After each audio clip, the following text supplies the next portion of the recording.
तो पूजा का सही प्रोसेस ये है कि आप भले ही 5 मिनट माँ के लिए निकाल रहे हैं। अच्छा, जिसकी शादी नहीं हो रही है उसको क्या करना है? शादी नहीं हो रही है अगर वो लड़का है। अच्छा, तो आराधना और पूजा में लोग बहुत ज़्यादा कंफ्यूज हो जाते हैं, तो पूजा और आराधना में डिफरेंस क्या है? अब यहाँ पर बताती हूँ कि जिनके संतान नहीं है, बहुत से लोग परेशान हैं। अच्छा, तो जो आराधना करता है कोई आम इंसान हुआ, अब उसको नहीं पता कि हमारी बॉडी में क्या चेंजेस आने वाले हैं, तो अगर हम माँ की 9 दिनों तक आराधना कर रहे हैं तो आम इंसान की बॉडी में क्या क्या चेंजेस? यहाँ पर दर्शकों के लिए बताना चाहूंगी, ये हर मनोकामना के लिए है जो मैं बता रही हूँ। जैसे कोई 9 दिन आराधना नहीं कर पा रहा है ना, तो नवरात्रि का कौन सा ऐसा विशेष दिन है जिस दिन अगर हमने सही तरीके से आराधना और रिचुअल्स कर लिए तो 4 से 5 दिन का ऐसा समय होगा जो हमें फायदा मिल जाएगा उसका? और जो भी अपनी परेशानी है या मनोकामना है वो बोल दो।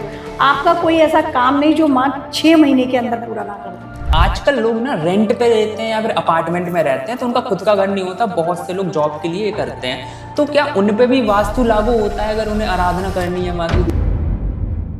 Welcome to the Namami show. Navratri आने वाले हैं और ये नवरात्रि कुछ खास होने वाले हैं क्योंकि इसमें एक महायोग का निर्माण होने वाला है, और अगर इस नवरात्रों में सही तरीके से माँ की आराधना कर ली तो शायद ही कुछ ऐसा होगा जो आपके जीवन में ना हुआ हो, क्योंकि धन दौलत ऐश्वर्य तो बरसेगा ही, साथ ही साथ हर वो मनोकामना पूरी होगी जो आपने सोची रखी है। तो आज हमारे पॉडकास्ट चैनल पे हैं एस्ट्रोलॉजर शिवांगी निर्व्या मैम, जो हमें बताएंगी कैसे हमें नवरात्रि में माँ की आराधना करनी चाहिए। तो चलिए मिलते हैं उनसे। तो मैम कैसे हो आप? जय माता दी। तो मैम नवरात्रि आने वाले हैं, है ना, और ये नवरात्रि बहुत खास होने वाले हैं क्योंकि मंगल का साल है, और दूसरी बात यह है कि इन नवरात्रों में एक महायोग का भी निर्माण होने वाला है। पिछली बार ये योग 2016 में हुआ था और अब 2025 में है, और जिस भी जातक ने इस साल माँ की सही से आराधना कर ली उसके बाद उसका जीवन एक बहुत अच्छे ट्रैक पे जाने वाला है। तो सबसे पहले यही जान लेते हैं कि माँ की आराधना कैसे करनी चाहिए और किन किन चीजों का ध्यान रखना चाहिए। आराधना किस प्रकार से करनी चाहिए उससे पहले दर्शकों के लिए हम मुहूर्त भी बता देते हैं कि नवरात्रि का जो मुहूर्त है, बहुत से लोग घट स्थापना कलश स्थापना करते हैं, तो उसका मुहूर्त 6:29 से शुरू हो जाएगा और जो 8:29 तक जाएगा। अच्छा, तो आप उस मुहूर्त में घट स्थापना कर सकते हैं, लेकिन बहुत से लोग लेट नाइट शिफ्ट करते हैं, इतना जल्दी नहीं उठ सकते, या फिर अपने ऑफिस से आए नहीं कर पा रहे हैं वो इतनी जल्दी, तो फिर वो अभिजीत मुहूर्त में भी कर सकते हैं। वो 11:49 से स्टार्ट हो जाएगा और जो 12:33 तक जाएगा, तो अभिजीत मुहूर्त में भी हम इसकी स्थापना कर सकते हैं। अब आपने कहा कि महत्व क्या है, तो इस बार माँ जो आ रही है ना, वो गज पर सवार होकर आ रही हैं। अच्छा। हाथी पर सवारी है माँ की, कभी पालकी में सवारी होती है, कभी अश्व पर होती है, अलग अलग सवारियाँ होती है ना, तो इस बार गज पर सवार होकर आ रही हैं। तो इस साल पूरी साल धन प्रचुर मात्रा में आएगा लोगों के पास। हार्डवर्क तो उन्हीं को करना होगा, लेकिन धन की समृद्धि की उन पर कृपा रहेगी। और देश जो भारतवर्ष है, देश के लिहाज से भी ये साल समृद्धशाली साल रहेगा भारतवर्ष के लिए। और अगर बात करूं वर्षा कैसी रहेगी, तो जब गज पर सवार होकर माँ आती हैं तो उस साल वर्षा बहुत होती है। जैसे अभी बहुत हो रही है, ऐसे ही आने वाले समय में भी वर्षा का आपको देखने को मिलेगा कि वर्षा के संकेत बहुत ज्यादा रहेंगे। अच्छा, तो आराधना स्टार्ट करने से पहले कौन कौन सी चीजों का हमें ध्यान रखना चाहिए? आराधना स्टार्ट करने से पहले सबसे पहले सात्विक होना पड़ता है। अब सबकी अपनी लाइफ स्टाइल है। अगर आप लहसुन, प्याज, एग, है ना, इन सब का सेवन करते हैं, इन सबको त्यागना है। अच्छा, आपको अल्कोहल का सेवन नहीं करना है। सभी जानते हैं कि इन चीजों को छोड़ना है। 9 दिन के लिए तो आपको त्यागना ही है, और कोशिश करो कि घर में भी ना बने। अच्छा, इन सब में नहीं जा सकते हम, लेकिन वो कुछ समय एकांत में जरूर बिताएं। अच्छा, तो आराधना और पूजा में लोग बहुत ज्यादा कंफ्यूज हो जाते हैं, तो पूजा और आराधना में डिफरेंस क्या है? पूजा, आराधना और साधना, इन तीनों के बारे में मैं बता देती हूँ। अच्छा, पूजा क्या है, नॉर्मल कई लोग होते हैं, अधिकतर लोग वही होते हैं जो रिचुअल्स फॉलो कर रहे होते हैं कि हमें पूजा करनी है, देवी की कलश स्थापना करनी है, फटाफट से हमने देवी के मंत्र पढ़े या देवी का चालीसा पढ़ा और निकल लिए। ये है एक रिचुअल्स जो पूजा के रूप में लोग कर रहे हैं। अच्छा, ठीक है, जो लोग कर रहे हैं वो बता रही हूँ, जो करना चाहिए वो भी। आराधना, हमने स्तुति करी देवी माँ की और हो गया। साधना प्रॉपर तरीके से होती है। तो पूजा का सही प्रोसेस ये है कि आप भले ही 5 मिनट माँ के लिए निकाल रहे हैं, पर वो माँ के लिए ही निकालें। ओके, सही प्रोसेस में पूजा करना, विधि विधान से कहा गया है ना शास्त्रों में कि विधि विधान से पूजा करें आप, तो विधि विधान के साथ पूजा करें। फिर माँ की स्तुति स्टार्ट करें, क्योंकि शिव के साथ ही शक्ति है। वही, और इस बार ना मंगल का साल है, बिल्कुल। तो यानी कि शिव के रुद्र अवतार हनुमान जी का साल है, जी। तो रुद्राक्ष धारण करके जिन्होंने भी आराधना कर ली ना, जी। तो उनका तो जीवन संवारा है। लेकिन एक चीज होती है ना, अगर रुद्राक्ष नकली मिल जाते हैं कभी जी। कभी, तो नमामि, इसलिए हम लोग आए हैं जी, यहाँ पे जी। कि ऑथेंटिक और ओरिजिनल रुद्राक्ष बिल्कुल। सबको पहुंचाएं, है ना, बिल्कुल। लैब सर्टिफिकेशन के साथ। तो बिल्कुल। चलिए मैम, ये डिस्कस कर लेते हैं कि नवरात्रि का जो पहला दिन है उसमें हमें कैसा स्पेशल करना चाहिए और आराधना को शुरू करना चाहिए।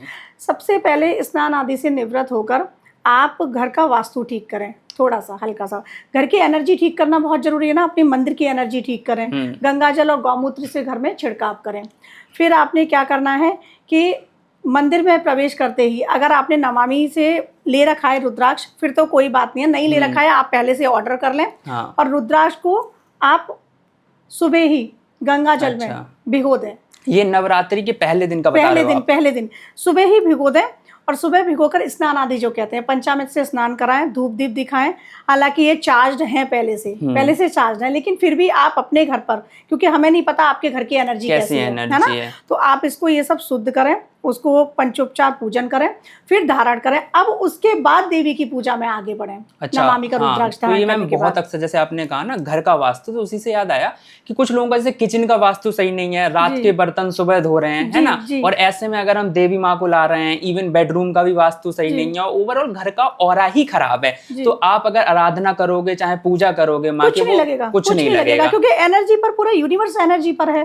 तो इसीलिए मैं कह रही हूँ घर का सुबह वास्तु ठीक करो। इधर श्राद्ध पक्ष भी जा रहा होता है ना, श्राद्ध पक्ष गया है, पितर विदा हुए हैं, तो घर को शुद्ध करो। घर का शुद्धिकरण बहुत जरूरी है। अच्छा, तो जैसे किचन हुई, तो किचन में ऐसा क्या कर वास्तु ठीक करें, बेडरूम का वास्तु कैसे ठीक करें, एक बार ये हमारे दर्शकों को जरूर बताओ आप।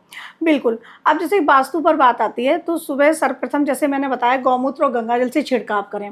उसके बाद गाय का, जो देसी गाय होती है, कोशिश उसकी करें, गौशाला में मिल जाएगा, अदरवाइज किसी भी गाय का गोबर लेकर आए, उससे मुख्य दहलीज पर आप एक लाइन बनाएं, जिसको लक्ष्मण रेखा भी कहा जाता है, ताकि कोई एंटिटीज, कोई नेगेटिव एनर्जी हो तो वो बाहर जाए और बाहर से अंदर ना आ सके। अच्छा। मुख्य द्वार पर तोरण लगाएं आम के पत्तों का, अशोक के पत्तों का मत लगाना, क्योंकि आजकल जो अशोक है वो अशोक वृक्ष नहीं है। बहुत से लोगों को नहीं पता होगा, वो किसमिस ट्री की तरह सीधे सीधे, सीता माता उसके नीचे नहीं बैठ सकती। अच्छा। तो वो एक वृक्ष होता है अशोक का। अब वो अशोक का वृक्ष कहीं हो और वहां से लोग ला सकें, तब अशोक के पत्ते लगाएं, अदरवाइज आम के पत्ते का तोरण लगाओ। उसके बाद आप घर में, जैसे मैंने बताया, नमामि का रुद्राक्ष धारण करो। रुद्राक्ष धारण करने के बाद फिर आप चौकी की स्थापना करो, घट स्थापना करो। घट स्थापना, चौकी स्थापना करने के बाद फिर आप संकल्प लें कि 9 दिन तक आप क्या पूजा करेंगे, क्या पाठ करेंगे, क्या पूजा मतलब क्या प्रोसेस रहेगा आपका। अच्छा। इसमें समय अवधि सब कुछ बताया जाता है। अच्छा। कि आप इतने समय तक ये पूजा करेंगे, इतने दिनों तक ये पाठ करेंगे, ये पाठ करेंगे। सपोज कोई सप्तशती का पाठ कर रहा है, आप नवचंडी कर रहे हैं, आप लघु चंडी कर रहे हैं, इस तरह से चंडी पाठ का ही बताती हूँ, तो आप संकल्प लेंगे। ओके, तो ये लघु शंकी क्या होती है? हाँ, लघु मतलब 100 पाठ हो गए, नवचंडी 9 पाठ 9 दिनों में, है ना। ऐसे सत्यचंडी होती है 100 पाठ, है ना। इस तरह से कोटि चंडी, करोड़ पाठ, मतलब इस तरह से है चंडी पाठ, जो सप्तशती के पाठ हैं। तो अगर आप वो कर रहे हैं, उसका संकल्प लेंगे। आप ये नहीं कर रहे हैं, आप मध्यम चरित्र का पाठ कर रहे हैं, द्वितीय अध्याय, तृतीय अध्याय, चतुर्थ अध्याय, है ना, दूसरा, तीसरा, चौथा, तो आप वो बोलेंगे। जो भी पाठ कर रहे हैं या जो भी मंत्र कर रहे हैं, उसको संकल्प में बोलना है आपको। अच्छा। कि मैं ये इतनी अवधि में और इतनी संख्या में, सपोज 1.25 लाख कोई जब कर रहा है, कोई 108 ही कर रहा है, कोई 1008 ही कर रहा है, तो वो बताना भी जरूरी है कि मैं ये संकल्प ले रहा हूँ, इन 9 दिनों में मैं ये पाठ करूंगा, ये मंत्र जाप करूंगा, इस समय करूंगा। और मनोकामना भी बतानी होती है। बिल्कुल बिल्कुल, मनोकामना है या परेशानी है, वो भी आप बताएंगे। किसी परेशानी से कोई व्यक्ति कर रहा है, वो अपनी परेशानी बताएगा। मनोकामना है, मनोकामना बताएगा। फिर वो संकल्प माता रानी के आगे छोड़ो। फिर बैठ के आसन बिछाना है लाल। अच्छा। लाल रंग का आसन बिछाओ, साथ में हनुमान जी का भी एक आसन डालो। अब जैसे आपने लॉकेट पहना हुआ है, हनुमान जी की गदा धारण की हुई है। अच्छा, तो जो आराधना करता है कोई आम इंसान हुआ, अब उसको नहीं पता कि हमारी बॉडी में क्या चेंजेस आने वाले हैं, तो अगर हम माँ की 9 दिनों तक आराधना कर रहे हैं, तो आम इंसान की बॉडी में क्या क्या चेंजेस आएंगे? बहुत सारे चेंजेस आते हैं। अगर मैं बात यहाँ आराधना की कर रही हूँ, आराधना में चेंज आते हैं, साधना में तो बहुत बड़े बड़े अनुभव होते हैं। हम यहाँ पे आराधना की बात कर रहे हैं, लेकिन हम यहाँ आराधना की बात कर रहे हैं। तो आराधना में क्या है ना, अगर आप सच्चे मन से कर रहे हैं तो आपको माँ का साक्षात्कार भी हो सकता है। अब ये नहीं कि बिल्कुल सामने माँ दिख रही है आपको प्रकट होके, लेकिन आपको महसूस होगा आपके पास कोई एनर्जी है, आपकी बॉडी की ना टेम्परेचर बढ़ती है। अच्छा, बॉडी की टेम्परेचर बढ़ेगी या घटेगी। अब जैसे नॉर्मल हम बैठे हुए हैं, एकदम से कभी आप ठंडे भी हो सकते हो, एकदम से बहुत गर्म भी हो सकते हो, जो आपको लगे कि फीवर हो रहा है। तो ये चेंजेज भी होते हैं आराधना करते वक्त, अगर हम सच्चे मन से सच्चे भाव से कर रहे हैं। कई बार आपने देखा होगा, सुना होगा अपनी मम्मी दादी को कि पूजा करते करते रोने लगे, या मंदिरों में देखा है। तो वो क्या होता है, हमारे आराध्य से वो 2 पल के लिए ही हमारा वो कनेक्शन हो जाता है। अच्छा, और वो हमारे अंदर एनर्जी, माँ की एनर्जी प्रवाहित होना स्टार्ट हो जाती है। तो इस तरह की चीज़ें भी हो सकती हैं। दीप प्रज्वलित है, कभी कभी आपको महसूस होगा कि दीप की लौ एकदम से बहुत तेज हुई, तो वो भी माँ का ही संकेत है कि वो माँ आसपास है और माँ होती हैं। अच्छा, तो बहुत सारे ऐसे अनुभव आपको, जो लोग करते हैं आराधना सच्चे मन से, अब एक हम रिचुअल्स कर रहे हैं, वहाँ आपको कोई अनुभव नहीं होगा कि हमें मंदिर जाना है, लोटा जल का चढ़ाना है, तो वहाँ वो आपको पूजा हो गई, वो पूजा में आ गया ना। डेली कर रहे हैं कि बस और ज्यादातर लोग 60-70% लोग यही करते हैं कि नवरात्रि आ रहे हैं, जल चढ़ाना है, दिया लगाना है, बस कि सब लोग करते आ रहे हैं, हमें भी करना है। लेकिन आप सच्चे मन से, सच्चे भाव से माता को पूज कर तो देखो, आपको महसूस होंगे ये परिवर्तन। अच्छा, जैसे कोई 9 दिन आराधना नहीं कर पा रहा है ना, तो नवरात्रि का कौन सा ऐसा विशेष दिन है जिस दिन अगर हमने सही तरीके से आराधना और रिचुअल्स कर लिए तो 4 से 5 दिन का ऐसा समय होगा जो हमें फायदा मिल जाएगा उसका? सप्तमी, अष्टमी, नवमी, ये 3 तिथियां ऐसी हैं कि 3 दिन आप लास्ट के व्रत भी रख सकते हो और इन पर पूजा भी कर सकते हो। कालरात्रि, महागौरी और सिद्धदात्री, इन 3 दिनों में कर सकते हो। अब कोई, बहुत से लोग ये हैं कि 3 दिन भी नहीं कर पा रहे, तब वो अष्टमी तिथि और नवमी तिथि के संधि काल में, अच्छा, जब अष्टमी तिथि जा रही हो, नवमी तिथि आ रही हो, ठीक है, वो अष्टमी की शाम के टाइम ही लगभग ये टाइम होता है।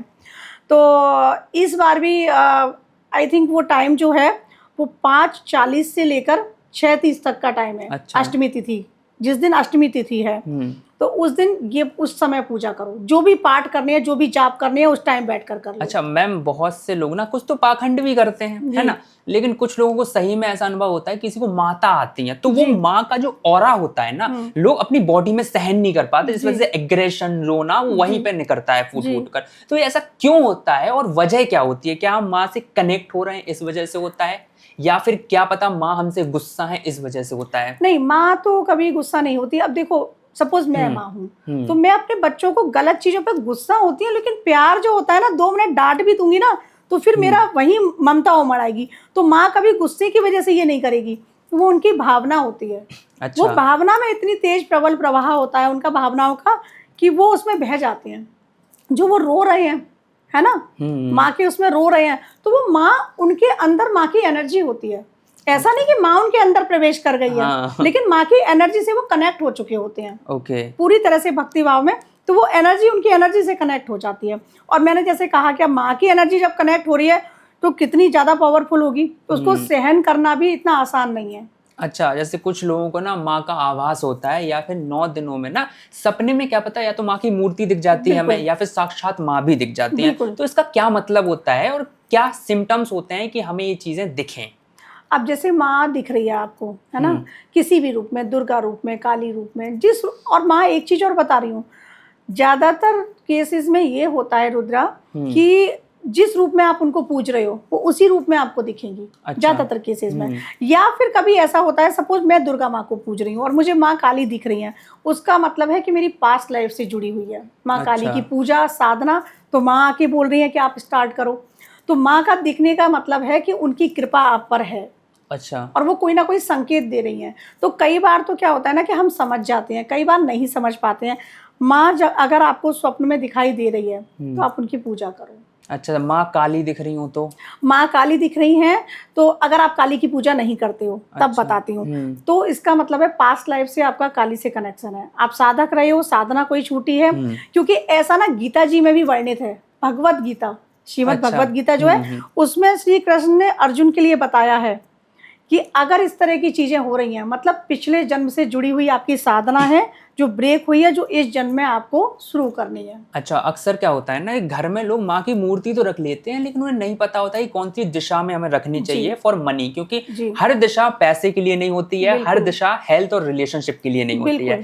तो अगर किसी इंसान को पैसा चाहिए, प्यार चाहिए, हेल्थ चाहिए और अपनी लाइफ में प्रॉस्पेरिटी चाहिए, तो माँ की मूर्ति कौन सी दिशा में रखनी चाहिए? माँ की मूर्ति के लिए नॉर्थ ईस्ट आप रखिएगा। अच्छा। ठीक है। अगर माँ लक्ष्मी की रख रहे हैं तो वो फिर आपके लिए नॉर्थ, क्योंकि नॉर्थ में रखिए। और माँ की जो दुर्गा माँ जो आदि भवानी है, उनकी भी आप नॉर्थ में रख सकते हो, क्योंकि आदि शक्ति की जो दिशा है ना वो नॉर्थ है। अच्छा। एनर्जी जो है ना नॉर्थ।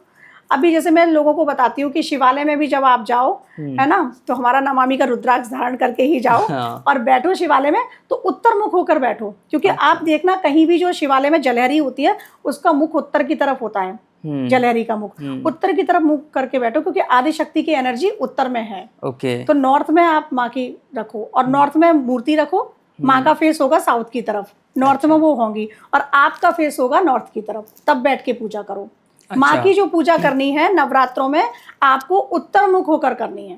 अच्छा, घर में भी उत्तर मुख होकर ही करनी है? पूर्व, जैसे पूर्व में मंदिर है किसी का या नॉर्थ ईस्ट में मंदिर है, लेकिन आप जो माँ की चौकी लगाएं वो उत्तर में लगाएं और आपका मुख उत्तर की तरफ। माँ का दक्षिण की तरफ हो जाएगा, वो उत्तर में विराजमान है, और आपका अच्छा उत्तर की तरफ। तो नवरात्रि के 9 दिन जब हम माँ की आराधना कर रहे होते हैं तो इस टाइम पे हम एक जैसा प्रसाद तो नहीं चढ़ा सकते हैं, है ना?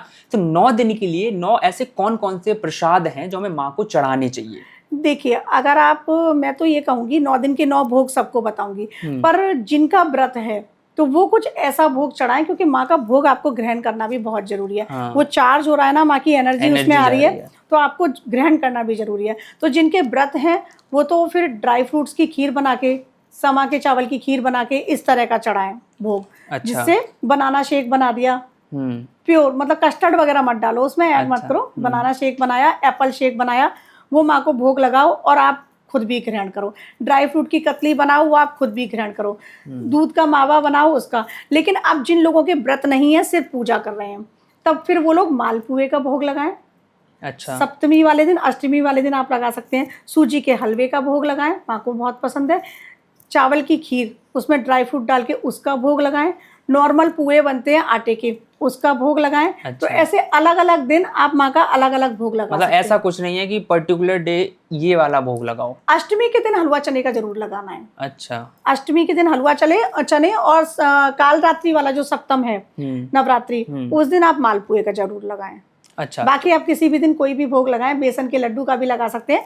लेकिन अगर आपके व्रत हैं, फिर मैं रिपीट कर रही हूँ, तो भोग ऐसा लगाएं जो आप भी ग्रहण करें। क्योंकि बहुत जरूरी है ये चीज, अगर भोग सही नहीं होगा तो आराधना नहीं हो बिल्कुल। पाएगी। और माँ के भोग में माँ लक्ष्मी की अगर आपको कृपा चाहिए तो हरी इलायची थोड़ी सी डाल दें। हरी इलायची के अंदर के जो दाने होते हैं वो आप उसका, या फिर इलायची का पाउडर भी आता है, वो ऐड कर दो। तो अक्सर क्या होता है ना, लोग अपनी कुल देवी के बारे में इतना नहीं जानते, या जो लोग जानते हैं ना वो उन्हें सही तरीके से गाइड नहीं कर पाते या सही तरीके से उनकी पूजा नहीं करते हैं। तो अपनी कुल देवी को कैसे पहचाने और उनकी सही से आराधना या पूजा कैसे करें? कुल देवी की पूजा सर्वप्रथम बताइए। अब नवरात्रि पूजा हो, दीपावली पूजा हो, होली पूजा हो, कोई भी पूजा हो, कुल देवी सर्वप्रथम है। क्योंकि वो अपने कुल का रक्षा कवच कुल की रक्षा कवच है।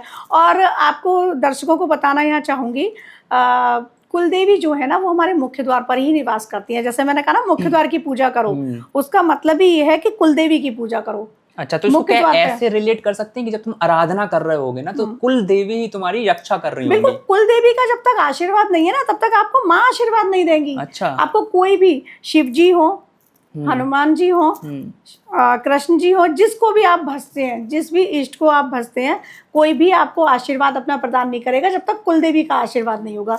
पितरों का और कुल देवी का, दोनों का आशीर्वाद बहुत जरूरी है। बहुत से लोग इसीलिए दुखी रहते हैं कि ना वो पितरों को मान रहे होते हैं, ना वो कुल देवी को मान रहे होते हैं। तो कुल देवी की पूजा आप कीजिएगा, और मैं कहूँगी नवरात्रों से शुरू करो, फिर आप लाइफ टाइम करो। उनका एक दीपक, सबसे पहले जो दीप प्रज्वलित करते हैं, कुल देवी का दीप प्रज्वलित करो। अब आपने कुल देवी का नहीं पता है, उस बारे में बता रही हूँ। उस सिचुएशन में आपको क्या करना है, या तो आप नारियल ले सकते हो, श्रीफल जो होता है, या फिर एक सुपारी ले सकते हो। अच्छा। और एक चांदी का सिक्का लेना है, जो हम धनतेरस वाले दिन खरीद के लाते हैं ना, कॉइन। वो आपने जो चांदी का सिक्का है उसको आप मानोगे वो जगह, जैसे वैष्णो देवी है तो जिस स्थान पर वो है माता, तो वो जगह जो है वो चांदी का कॉइन हो गया। अच्छा। सुपारी लोगे, सुपारी पे कलावा लगाओगे, वो हो गई माता। अच्छा। वैष्णो देवी सपोज मैं कह रही हूँ, जिसको नहीं पता, या नैना देवी, या है ना, जो भी देवी है, मनसा देवी, जो भी आपकी कुल देवी है, वो सुपारी जो है या श्रीफल जो है वो देवी के रूप में है, और जो सिक्का है वो जगह के रूप में है। अच्छा। तो इस तरीके से आप नवरात्रों में प्रथम दिन ही माँ को अपने मंदिर में स्थापित करो कि माँ मुझे नहीं पता कि मेरी कुलदेवी कौन है, अच्छा। लेकिन आप जो भी हैं इस स्वरूप में यहाँ विराजमान होइएगा, मैं आपकी डेली पूजा तो करूंगा। अगर हमें माँ का नहीं पता कि हमारी कुलदेवी का नाम क्या है, तो इस तरीके से हम उन्हें जगा सकते हैं। बिल्कुल बिल्कुल जागृत कर सकते हैं। 9 दिनों में पूरी चार्ज हो जाएंगी माँ, मतलब माँ तो खुद ही चार्ज है, लेकिन वो पूरी घर का energy में वास्तु चार्ज घर कर का देंगी। वास्तु ठीक कर देंगी। वो आप पर कृपा बनाएंगे, आप खुद देखोगे अपने जीवन में। अच्छा। तो उनको स्थापित इस तरीके से कीजिएगा। डेली आप फिर माँ के आगे दीप प्रज्वलित कीजिएगा। अब इसका एक मंत्र भी है, बोल सकते हैं आप लोग, बोलिएगा। प्रथमम नमामि कुलदेवी रक्ष रक्षमम परिवारम सिरसा नमामि पुनः पुनः सर्व कार्येषु फले भवेत्। अच्छा, ये कब कब बोलना है ये मंत्र? जब आप दीप प्रज्वलित करोगे माँ का। अच्छा, कुलदेवी वाला बता रहे हो ना? कुलदेवी वाला, जब कुलदेवी का दीप प्रज्वलित करोगे तो इस मंत्र का मतलब यही है कि पहले सबसे पहले माँ कुलदेवी मैं आपको प्रणाम करती हूँ या करता हूँ, और मेरे परिवार की रक्षा कीजिएगा और सारे कार्य मेरे सफल कीजिएगा। अच्छा, आजकल लोग ना रेंट पे रहते हैं या फिर अपार्टमेंट में रहते हैं, तो उनका खुद का घर नहीं होता, बहुत से लोग जॉब के लिए करते हैं, तो क्या उन पे भी वास्तु लागू होता है अगर उन्हें आराधना करनी है माँ की? तो बिल्कुल बिल्कुल लागू होता है, क्योंकि वास्तु क्या है, वास्तु तो एनर्जी है। हमारी एनर्जी के साथ उस घर की एनर्जी कनेक्ट हो रही है। कई बार कोई घर किसी को बिल्कुल नहीं फलता, उस घर की एनर्जी खराब होती है, नेगेटिव एनर्जी वहाँ इम्पैक्ट बहुत ज्यादा। एक केस तो ऐसा आया था रुद्रा कि उस घर में उन लोगों का रिनोवेशन चल रहा था। अच्छा। तो वो लोग नए घर मतलब रेंट पे गए, शिफ्ट हुए, उस घर में 3 सुसाइड हो रखी थी। अरे! और वो एनर्जी इतनी गंदी थी। अब वहां जाते ही उनके बच्चे बीमार, वो बीमार, बहुत परेशान।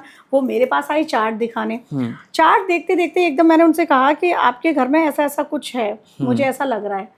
तो वो बोले कि चीज़ें तो बहुत डिस्टर्ब है, पर ये नहीं पता। उन्होंने अपनी मदर को फ़ोन लगाया। अच्छा। मदर को फ़ोन लगाया, उनकी मदर ने उनको ये कंफर्म, मैंने उनसे कहा 18 साल की लड़की मुझे एक दिख रही है वाइट कपड़ों में और क्रिश्चियन है वो। आप बिलीव नहीं करोगे रुद्रा, ये तो खैर मेरे ईष्ट की कृपा है, वही बता रहे थे, मुझे कोई कर्ण पिशाचनी सिद्धि नहीं है। तो उन्होंने मुझे गाइड किया। तो मैंने उनसे कहा, वो बोले मम्मी को पूछता हूँ। उन्होंने पूछा, तब उनकी मम्मी को ये बात पता थी। उन्होंने कंफर्म किया, एक नहीं वहाँ 3 सुसाइड हुई थी। अरे! आप सोचो, और एनर्जी इतनी गड़बड़ थी, जो हम कह रहे हैं ना एनर्जी, तो ये नेगेटिव एनर्जी हो गई। कई बार घर में लोग रह रहे हैं, हर तरह का सेवन कर रहे हैं, हर तरह की चीज़ें। अब हम कई बार बाहर से आए ना, हमारे जूतों के ये जो पार्टिकल्स होते हैं शूज़ के, इनसे भी ये नेगेटिविटी आ जाती है। तो इसीलिए कहते हैं, और इसीलिए मैं हर पॉडकास्ट में बोलती हूँ कि एवरी पूर्णिमासी अपने घर का वास्तु चेंज करो। अच्छा। हम क्या करते हैं, दिवाली से पहले धनतेरस और उससे 2-3 दिन पहले सफाई करेंगे, घर का कबाड़ निकालेंगे। हर महीने निकालो जो भी गंदगी है, बिल्कुल, क्योंकि माँ लक्ष्मी तभी आती है। तो घर की एनर्जी, आप रेंटेड घर में हो या खुद के घर में हो, एनर्जी बहुत ध्यान रखने की जरूरत है, क्योंकि एनर्जी पे पूरा यूनिवर्स है। अच्छा। आपकी एनर्जी भी तभी ठीक रहेगी। मनी क्या है, लक्ष्मी की भी एनर्जी है ना, हर चीज में एनर्जी है। तो एनर्जी को ना, पॉजिटिव एनर्जी को चैनलाइज करो। अच्छा। तो आप रेंटेड घर में भी ध्यान रखो सारी चीज़ों का। अगर आपको थोड़ा सा भी महसूस हो कि मेरा बिजनेस ठीक नहीं चल रहा, मेरा जॉब ठीक नहीं चल रहा, या मेरी हेल्थ ठीक तो नहीं मतलब है, एनर्जी खराब है। अलर्ट हो जाओ कि एनर्जी गड़बड़ है। अच्छा। घर की एनर्जी कैसे भी गड़बड़ हुई हो, एनर्जी गड़बड़ हुई है। अच्छा, तो जब माँ की आराधना हम कर रहे हैं 9 दिन, तो इस समय पे हमें ब्रह्मचर्य का पालन करना चाहिए कि नहीं करना चाहिए? बिल्कुल करना चाहिए, ब्रह्मचर्य का पालन करना चाहिए, और अगर संभव हो सके तो जमीन पर सोना चाहिए। अरे! क्योंकि ऐसा वर्णित है, अगर माँ की व्रत रख रहे हो तो जमीन पर सो। बहुत से लोग नहीं सो पाते, किसी को प्रॉब्लम है, जमीन पे नहीं सो पा रहा है, प्रोसेस यही है कि जमीन पे सो। लेकिन नहीं सो पा रहे हो, सो जाओ बेड पर, और ब्रह्मचर्य का पालन करना है। अच्छा। जैसे मैंने कहा ना, सात्विक रहना है, तो आपको ब्रह्मचर्य का पालन करना है। कोई भी ऐसी चीज घर में भी ना बने, लहसुन प्याज भी घर में ना बने। अच्छा। इन चीजों का मानते भी हैं कि लहसुन प्याज राहु केतु को इंडिकेट कर देते हैं ना। मेन तो यही है, मेन यही है। वो वेजिटेबल में ही है, लेकिन उनको इसीलिए कहा गया है अच्छा कि आप घर में राहु केतु की एनर्जी नवरात्रों में चैनलाइज मत करो। अच्छा, तो जो हमारे 9 ग्रह होते हैं ना, ये 9 नवरात्रि के दिनों को दर्शाते हैं। बिल्कुल। हाँ, तो फिर इन दिनों और इन ग्रह को हम कैसे कनेक्ट करते हैं और इनसे लाभ कैसे ले सकते हैं?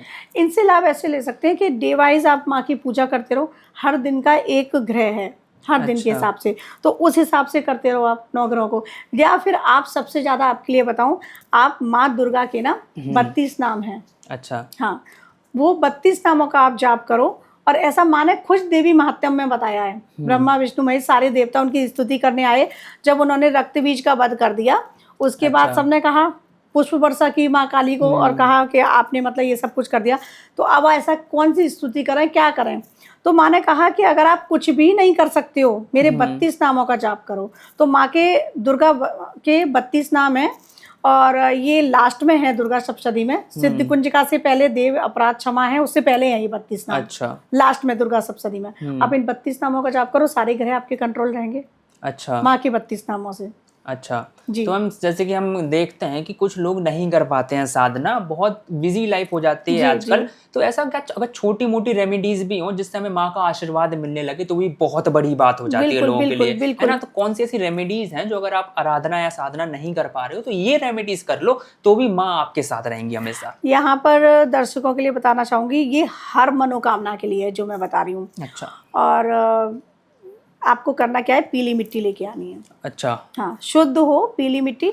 और नवरात्रि के प्रथम रविवार, अगर नवरात्रि सपोज मंडे से स्टार्ट हो रही है तो जो संडे आएगा, जो अगला हाँ, संडे है। और अगर संडे से स्टार्ट हो रही है तो वही हो गया पहला रविवार।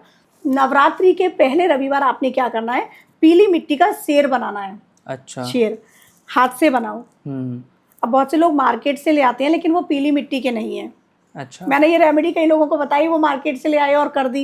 अब कहा कि किसी के काम हो भी गए, किसी के नहीं भी हुए, कि हमारी वही है कि असली नकली से रुद्राक्ष। हाँ, वही कह रही हूँ चीज ना। है। तो वही चीज, पीली मिट्टी का शेर बनाओ और मंदिर ले जाओ, कोई आपको टोके नहीं, इस चीज का ध्यान रखना है। अच्छा। ले जाकर जो शेर पर सवारी वाली माता रानी होती हैं, दुर्गा माँ जो शेर पर बैठी हो, ठीक है, जैसे शीतला माता का वाहन अलग है, सबके वाहन अलग अलग है ना, तो दुर्गा माँ के आगे आप जाओ और माता के चरणों में ये अर्पित कर दो शेर, और जो भी अपनी परेशानी है या मनोकामना है वो बोल दो। आपका कोई ऐसा काम नहीं जो माँ 6 महीने के अंदर पूरा ना कर दें। अच्छा। बिल्कुल पूरी श्रद्धा, और लेकिन श्रद्धा विश्वास का होना बहुत जरूरी है। आप पूरा विश्वास रखिएगा। तो ये उपाय कोई भी कर सकता है, और किसी भी मनोकामना के लिए, किसी भी परेशानी के लिए। अब यहाँ पर बताती हूँ कि जिनके संतान नहीं है, बहुत से लोग परेशान हैं, तो आप नवरात्रि में संतान गोपाल स्तोत्र का पाठ कर सकते हैं, उसका अनुष्ठान कर सकते हैं। अनुष्ठान रूप में करना है। अगर माता के अनुष्ठान पर बात करूं तो आप सिद्ध कुंजिका का अनुष्ठान करो। अच्छा। आप सिद्ध कुंजिका के 108 पाठ करो 9 दिन में। उसका फिर आपको हवन भी करना है, और आपको 1 साल के अंदर संतान प्राप्ति होगी। अच्छा, जिसकी शादी नहीं हो रही है उसको क्या करना है? शादी नहीं हो रही है, अगर वो लड़का है तब सप्तशती में ही, दुर्गा सप्तशती में गीता प्रेस गोरखपुर की लेना आप। अच्छा। क्योंकि उसमें पूरा वर्णित है, ऑथेंटिक बुक है। तो सप्तशती में लास्ट में है, पत्नी मनोरमाम देही मनोवृत्तानुसारिणीम तारिणी दुर्ग संसार। इस तरह से वो पूरा मंत्र है। आप उस मंत्र का संपुट लगाकर, संपुट मतलब 108, एक माला पहले, एक माला सप्तशती के बाद, इस तरह से पूरी सप्तशती का पाठ कर सकते हो। या फिर आप 7वें अध्याय का, अच्छा, दुर्गा सप्तशती में 7वां अध्याय है जिसमें देवी मातंगी देवी हैं, तोते पर विराजमान है, तो उसमें है भी, मैं मातंगी देवी का ध्यान करती हूँ। इस तरह से शुरुआत है। तो आप इस मंत्र की एक माला पहले करेंगे, फिर 7वें अध्याय का पाठ, फिर माला, इस तरह से आप अनुष्ठान करो। अच्छा। शादी हो जाएगी, कितनी भी अड़चन आ रही हो। अब कन्याएं हैं, उनके लिए बता देती हूँ कि कन्याओं के लिए क्या करना है। आपको नवरात्रि में 108 गौर बनानी है, पीली मिट्टी की गौरी माँ। उनका गौरी माँ का पूर्ण श्रृंगार करना है। अच्छा। उनके बिंदी, आलता, काजल, पूरा श्रृंगार करना है। उनको वस्त्र पहनाने हैं। वस्त्र क्या, आप हैंकी लेकर भी पहना सकते हैं उनको ऊपर से, इस तरह से गौरी माँ का स्वरूप बनाकर आप संकल्प लेंगे कि नवरात्रि में मैं 108 गौर बना रही हूँ। 108 इसलिए क्योंकि टोटल 9 होता है, 9 का ईयर है, और 9 की एनर्जी ही माँ में है, इसलिए 108 है। तो आप गौर बनाएंगी 9 दिनों में। किसी दिन आप 10 बना लें, किसी दिन 14 बना लें, क्योंकि 12 का डेली की 12 आ रही है, तो 12 की काउंटिंग ठीक नहीं है। अच्छा। हाँ, आप 11 कर लें, 14 कर लें, इस तरीके से आपको टोटल 9 दिनों में 108 करनी है। आप गौर बनाइएगा। फिर रामायण में चौपाई है, बालकांड में, बालकांड में चौपाई है, जय जय जय गिरिवर राज किशोरी, जय महेश मुख चंद चकोरी। अच्छा, है ना, ये चौपाई है। यहाँ से शुरू करके, और चौपाई का अंत जो है वो है मंजुल मंगल मूल बाम अंग फरकन लगी। तो जब माता सीता ने, जानकी जी ने, वहां पर आपने रामायण देखी हो तो उसमें भी है, माता की आराधना की थी। शिव जी को जब उन्होंने देखा तो माता से मांगा था। तो ये वही चौपाइयाँ हैं जो माता सीता ने बोली थी। अच्छा। तो आप इनको बोलिएगा, इनका पाठ कीजिएगा, माँ आप पर गौरी माँ पूर्ण कृपा बनाएगी। और वो जो गौर बना रहे हैं, एक चीज और बताना चाहूंगी, उनको आप अपने पास सुरक्षित रखिएगा, किसी जगह ऐसे ही मत रख देना गंदगी में, सुरक्षित रखें। जब कन्या का विवाह हो जाए उसके उपरांत किसी नदी में उसको प्रवाहित करना है, गंगा नदी, यमुना नदी, कोई भी नदी हो, नर्मदा, आपको प्रवाहित करना है। अच्छा, तो जैसे मूलांक 1 से 9 की भी बात कर ही लेते हैं हम लोग, तो इन लोगों को ऐसा क्या विशेष करना चाहिए, इसका मूलांक 1 है, 2 है, 3 है, 9 तक जाते हैं हम धीरे धीरे, कि उन्हें माँ का आशीर्वाद तो मिले ही साथ उनके करियर में भी उन्हें ग्रोथ मिल जाए? मूलांक 1 के लिए बात करती हूँ। अब मूलांक 1 वाले अपने आप में विशिष्ट होते ही हैं। तो मैम, जो मूलांक 1 से 9 वाले लोग होते हैं, तो इन्हें इस नवरात्रि में ऐसा क्या करना चाहिए ताकि उनकी लाइफ में प्रॉस्पेरिटी आए, ग्रोथ आए और साथ साथ प्यार भी मिले? मैं यहाँ बताना चाहूंगी, मूलांक 1 वाले जो हैं वो प्रभु श्री राम की आराधना करें। अच्छा। क्योंकि राम जी जो थे वो सूर्यवंशी थे, और अगर आप उनकी आराधना करते हैं, माता की आराधना तो आपको करनी ही है, साथ में प्रभु श्री राम की आराधना करनी है, राम स्तुति करनी है, और लाइफ टाइम के लिए एक रूल फॉलो कर लो, इसी नवरात्रि नहीं, लाइफ टाइम के लिए। अच्छा। अपने पिता से कनेक्ट हो जाओ। अच्छा। आप अपने फादर से कनेक्ट रहोगे, उनका आशीर्वाद लोगे, तो आपकी लाइफ में कुछ ऐसा नहीं जो आप प्राप्त ना कर पाओ। ठीक है। मूलांक 2 वाले क्या करें? मूलांक 2 वालों के लिए शिव जी की आराधना करनी है। अच्छा। क्योंकि चंद्रमा शिव जी के मस्तक पर विराजमान है और इनका मन बहुत चंचल होता है। तो आप शिवालय में जा सकते हैं, कच्चा दूध अर्पित करें, ओम नमः शिवाय का जाप करें, और अगर आप शिवालय नहीं जा पा रहे हैं तो ये प्रोसेस अपने घर में भी कर सकते हैं। आप पारद का या नर्मदेश्वर शिवलिंग ले आएं, अंगुष्ठ के बराबर, इससे बड़ा नहीं होना चाहिए, घर में रखें और आप स्तुति करें। और आपने क्या करना है, अपनी मदर से कनेक्ट होना है। आप सुबह उठ के मदर के चरण स्पर्श करो।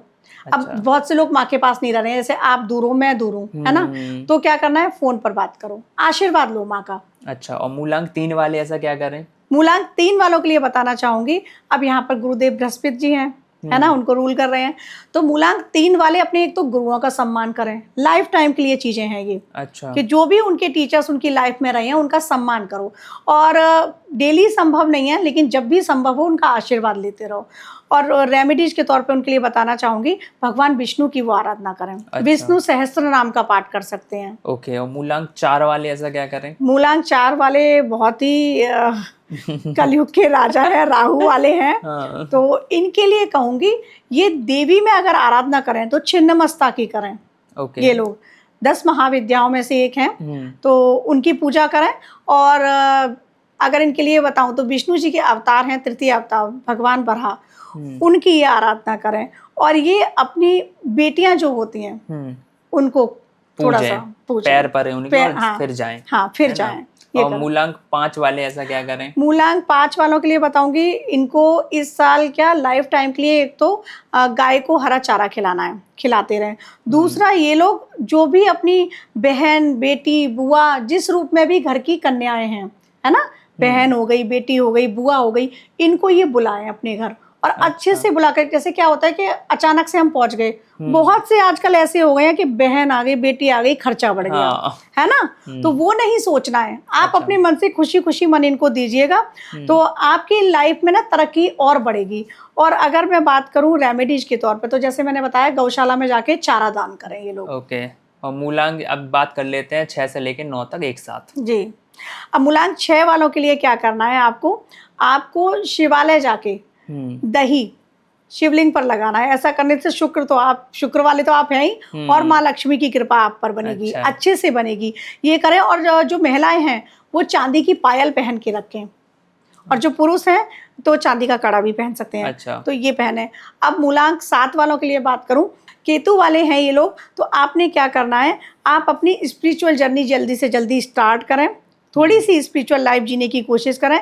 साथ ही आप भगवान विष्णु की आराधना करें। भगवान विष्णु के मत्स्य अवतार हैं, उनकी आप आराधना करें। मत्स्य अवतार हुए हैं तो उनकी आप आराधना करें। मूलांक 8 वालों की बात करूं तो मूलांक 8 इन्फिनिटी साइन है, शनिदेव का है नंबर, बहुत अच्छा है। तो शनिदेव के लिए कहना चाहूंगी, बजरंग बली की आराधना करो आप। बजरंग बली सब कष्ट आपके हर लेंगे। पंचमुखी हनुमान जी की आराधना करो बजरंग बली में भी, उनकी सेवा करो, पूजा करो। या पंचमुखी हनुमान जी का मंदिर नहीं मिले तो दक्षिणमुखी हनुमान जी के मंदिर भी जा सकते हो। मूलांक 9 वाले, इन लोगों के लिए भी रेमेडी ये है कि आप बजरंग बाण का संपुट लगा के हनुमान चालीसा के साथ पाठ करो, तो 9 की एनर्जी, 9 नंबर है आपका, और ये लाइफ टाइम के लिए करो। 9 की एनर्जी अपने साथ ले लो, एक बजरंग बाण पहले, 7 हनुमान चालीसा, फिर बजरंग बाण, तो ये आपके हर तरह के कष्ट हर देंगे, मनोकामना पूर्ण करेंगे।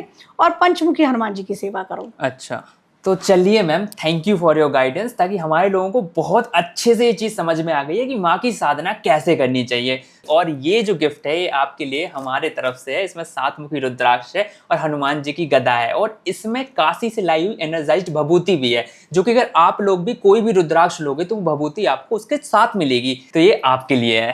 Thank you Namami. और मैं कहना चाहूंगी ये सभी लोग खरीदें, और जो भभूति है वो उसको लगाने के बाद ना ये आकर्षण तिलक भी है। हाँ। अगर आप लगाओगे ना, सामने वाला भी आपसे प्रभावित हो। चलिए ma'am, thank you for this.